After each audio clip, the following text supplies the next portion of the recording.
Hi, my friends. Today I want to present you a new story. Enjoy watching it. The Brennan estate stood like a stone-cold monument on the hill, tall, grand, and lifeless. It was the kind of house people whispered about from the outside, never knowing the silence inside could make your ears ring. I arrived there at 6 years old, clutching a stuffed rabbit with frayed ears and dried blood on my sleeve. My mother had died the day before. One metal scream of a car crash, and she was gone. She was always reckless, Stella Brennan muttered as I stepped inside, rain still dripping from my coat. It was bound to happen. No one hugged me. No one said they were sorry. They gave me the attic room. No curtains, one thin blanket, and a cracked window that whistled in the wind. That night I curled up on the cold mattress and whispered, "Mommy," over and over, until my throat ached and my rabbit was soaked in tears. I thought maybe she'd come get me. I didn't know yet that the dead can't climb hills. My mother, Livia, had been the black sheep of the family, too passionate, too defiant, too full of dreams that didn't include wealth or power. She'd run off at 20 with a man the Brennans never approved of, refusing their money, their rules, their name. When that man left, and she raised me alone in a rented apartment downtown, they said it proved she'd failed. They only took me in after her death, because being seen sending her daughter into foster care would have been a scandal too big for their polished image to bear. Brennan by blood, but not in spirit. Maximus said once, barely looking at me, "Just like your mother. Foolish." At breakfast, I reached for a piece of toast and Erica, my cousin, yanked it away. "That's not for strays," she sneered. No one corrected her. They fed me, clothed me, schooled me. But not once did they love me. I learned to disappear. My voice got quieter. I stopped showing them my drawings after Stella laughed at one and said, "Just like Livia." Always scribbling instead of learning anything useful. I began hiding them in a shoebox under my bed, alongside letters I wrote to my mother, knowing she'd never write back. Once, I dared to ask about her. It was a Sunday afternoon, and the house was eerily still. What was my mom like? I asked Amara, my aunt, as she sat stringing pearls at her vanity. She paused, looked at me in the mirror, and sighed. Too wild for this family. Too alive. That was all I got. But I remember her laugh, bright, messy, unafraid. And I remembered the way she called me Firefly as if I lit up her world. The memory of that love was the only light I had left. And so I held on. To her memory, to my drawings, to hope. Even if this house didn't want me, even if I had to learn how to survive in silence. By 16, I had learned how to move through the Brennan house without making a sound. I knew which stair creaked, which windows stuck, which shadows offered safety when the voices downstairs turned sharp. I had perfected the art of vanishing, not just physically, but emotionally. They couldn't hurt what they couldn't touch. But the nights grew colder. The attic walls pressed in tighter, and the silence became suffocating. One afternoon, I stood at the edge of the grand staircase, watching Erica glide down in a silk dress. Her laughter floated up like perfume. I wore hand-me-downs and calluses. "You really think you're one of us?" she hissed as she passed. "You're a stain we covered with wallpaper." I said nothing. I never did. But that night, I packed my things, a sketchbook, 2 changes of clothes, my mother's locket, and the rabbit. Still stitched, still silent.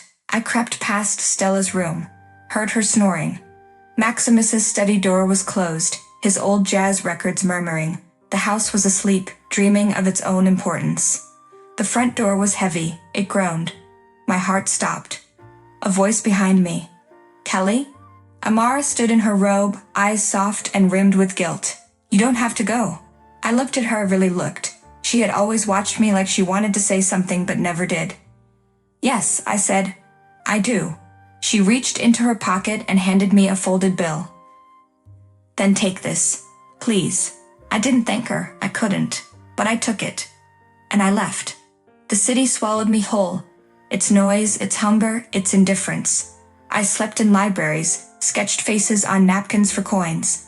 I worked kitchens, cleaned floors, painted alley walls with stories no one asked to hear. But I was free. Every brushstroke was a piece of me I refused to bury. Every canvas was a scream they hadn't silenced. I was surviving, and one day I would do more than survive. I would rise. My office was made of glass and sky.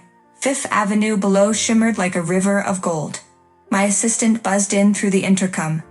"Miss Brennan, there's someone here asking for a walk-in interview. Says her name's Erica Brennan." The name hit like a stone thrown into still water. "Send her up," I said, then stood and closed the sketchbook on my desk. A minute later, she walked in, heels too high for comfort, smile too tight to be real. She didn't recognize me at first. She looked at the art on the walls instead, my art. Then her eyes found the nameplate on my desk, and the color drained from her face. "Kelly?" "Hi, Erica." I didn't offer a seat, been a long time. She blinked. This is your company." I raised an eyebrow. "Didn't your resume mention exceptional research skills?" She winced. "I didn't know you were." "Alive," I said, calmly. "Successful." "Human?" Her shoulders dropped. "We didn't know what happened to you." "You didn't care," I corrected. A pause. The hum of traffic far below. "My mom's sick," she said suddenly. "Aunt Stella, well, you know how she is. The money's gone. The house is being auctioned off. I need a chance." She was wearing designer knockoffs and borrowed pride. She used to mock my dollar store jeans. She once ripped a sketch I'd hidden under my pillow and laughed when I cried. And now? Now she was standing on my floor. "I reviewed your application," I said, pulling the folder from my desk drawer. "You're average, but I'll give you the job." Her mouth dropped. "You will?" "Entry level. Mailroom. You'll start Monday." She stared at me. And then, for the first time in her life, she whispered, "Thank you." I nodded once. "Work hard, no shortcuts." She turned to leave, then stopped. "Kelly, we were awful to you." "I was awful. I'm sorry." I didn't answer right away. "I used to dream of someone coming to save me," I said finally. "No one did, so I became her." The door clicked shut behind her.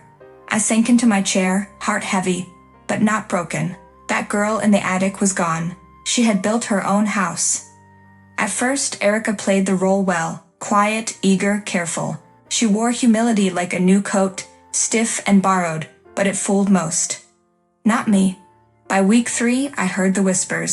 "She's not really self-made, you know. She got help from some rich lover." That's how she started the gallery. Think about it, who makes it that fast? It trickled through the office like smoke under a door. Meetings cooled. Eyes lingered longer.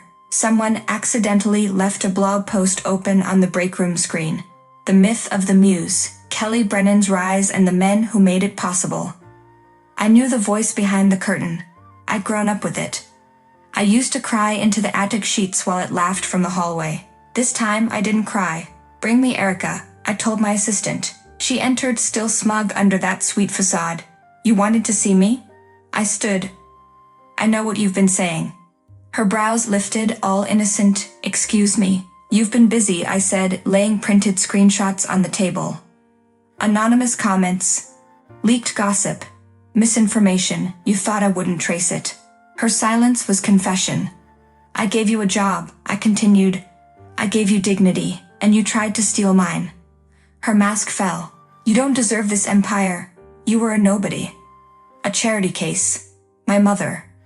Your mother watched my mother die inside that house." I snapped. "And you? You finished the job." Erica flinched. "You're fired," I said. "Effective immediately. Security will escort you out." Her lips trembled. "You think you're better than us now?" I met her gaze coldly. "No, I know I am." As the door shut behind her, my reflection caught in the glass wall. And for a second, just a flicker, I saw my mother standing behind me. Our house stood at the edge of the coast, where the sea whispered to the shore and the wind carried laughter instead of memories. It had wide windows that drank in the morning light and walls covered in colors I once only dreamed of, soft golds, ocean blues, warm whites. It felt alive. It felt like home. James was in the kitchen, humming as he packed school lunches, while I sat by the window with a steaming mug, watching Lily chase Theo across the backyard. Their giggles echoed through the garden like music. A girl with her father's calm and her mother's fire. A boy with wide eyes full of wonder. My heart. "Babe," James called gently, walking over and kissing the top of my head. "You're gonna be late for your meeting if you keep staring at those two." I smiled up at him. We had built this life brick by brick, choice by choice. I'd left behind shadows and shame, buried the bitterness deep, and chose love instead. Real love. The kind that shows up, that stays, that holds your hand when the storms hit. That night, after dinner and stories and tucking in the kids, I returned to my studio. A clean canvas waited for me. I ran my fingers along the frame, closed my eyes, and smiled. Not every masterpiece hangs in a gallery. Some live in laughter, in warm beds, in quiet moments. I dipped the brush into a new shade of sunrise, touched it to the canvas, and whispered, "I made it, Mom, and I'm finally free." Friends, what do you think of this story? Write your opinion in the comments. Would you like more stories? Don't forget to subscribe and hit the bell button so you don't miss any videos. See you tomorrow.